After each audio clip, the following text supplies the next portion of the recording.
It always really puzzled me that rich people, truly rich people, could suffer from illnesses that were treatable, curable, what have you, and they would die from it. And I thought, do they not have somebody around them? You have to know this about me. I grew up as basically an aristocrat, so I always had people around me. Aristocrats have a lifestyle where people take care of them. So that's how I grew up, right? Maids, butlers, chauffeurs, guards, gardeners, groundskeepers, the whole 9 yards, right? But these days, rich people don't live an aristocratic lifestyle. They live like a regular person, but with money. They have no lifestyle about them. And in fact, they have even less of a lifestyle because all of the manufacturers and the designers say, oh, if you're rich, you should buy Gucci. Oh, if you're rich, you should buy Lamborghini. Oh, if you're rich, you should buy Bugatti. No. Have a lifestyle first. Then, if you want toys, do it the correct way. You don't buy Gucci. You have a designer come to your house and design clothes for you. That's the real way to be a rich person, in my book. But probably you can't walk around with stuff that a designer made for you and flaunt it because nobody's going to know that it's Gucci or whatever, right? You don't have the name brand out there to show and flex on people, right? This is why you have people who just look very well dressed if they're going to a function, a rich person going to a function. Otherwise, they don't look like anything, right? The truly wealthy people, they don't look like anything. They get comfortable clothes. The comfortable clothes might last for 50 years. This is another thing people don't understand. But there's stuff that is designed specifically for them. For instance, you don't buy a Bugatti. You buy a car that was made just for you. That's when you're actually wealthy. But to my point, the rich people of today dying from stuff that I think if they just had one person in their entourage somewhere say, hey, you know what? If you took coconut oil, you would be fine. Make sure it's organic, cold pressed, first press coconut oil, but you would be fine. Or even create a coconut farm and you'd be fine. And you have all of the coconut, organic coconut you could ever want. Then I heard a doctor explain what is going on. You have two kinds of healthcare in the United States. You have healthcare for poor people and you have healthcare for rich people. The healthcare for poor people, everybody understands, is bad. They don't care. You don't have insurance or you barely have insurance or the insurance company that the doctor has to deal with is so crappy that it doesn't want to pay the doctor what the doctor wants to charge the people, so the doctor renders terrible health care. You can call me out on that and you say, oh, I took a Hippocratic oath, I would never hurt anybody. Yeah, you can stuff it. You give terrible health care to poor people.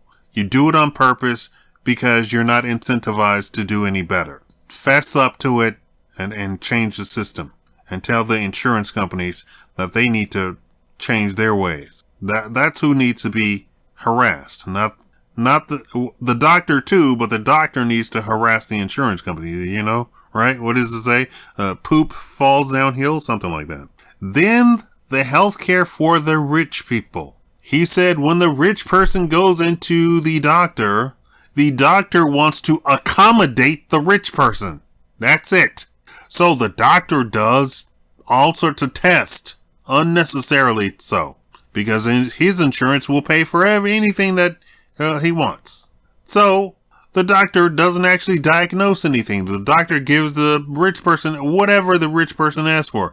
I want Prozac. I don't know what Prozac is. I just hear people talk about it. And they said, okay, here you go. Here's Prozac. I want Climadol. Okay, here you go. Here's Climadol. And that's the healthcare for the rich person. They're not actually concerned with what the rich person has or any ailments or whatever. It's whatever the rich person wants, the rich person gets. they don't actually care about the rich person. It's almost like the same healthcare that the poor person gets, because the doctor doesn't care what the poor person has. So the poor person receives substandard healthcare, and the rich person receives substandard healthcare. The middle ground are the doctors, or the middle class who go to the doctor and they say, I have this. And the doctor has to sit there and determine, do you really have it? And what can I do to treat that? You, as a middle class person, you can't go in there and say, I want Prozac, and the doctor just gives you Prozac, unless it's a terrible doctor. And those doctors are found out rapidly and kicked out of being a doctor. But you're just not handed out stuff. They're not there to accommodate your every whim. What's funny is, women, who complain more than men as far as healthcare is concerned. So doctors are on the lookout for complaining people. So the middle class, the doctors actually determine what's actually needed. I think that rich people need to have a person who does nothing except research illnesses, maybe even send them to med school. Stranger things have been done with rich people.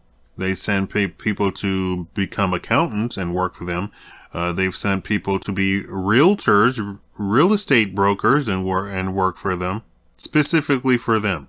You need to really be in the lifestyle that you should have. Now, they say today people, even poor people, live better than kings and queens of old, but they're just talking about the actual food. So the kings and queens of old was really limited to the food that was around them, that could be grown, or the livestock that was raised around them, and they were limited to the harvest around them, right? So if they had a bad year, everybody suffered, the king and queen included.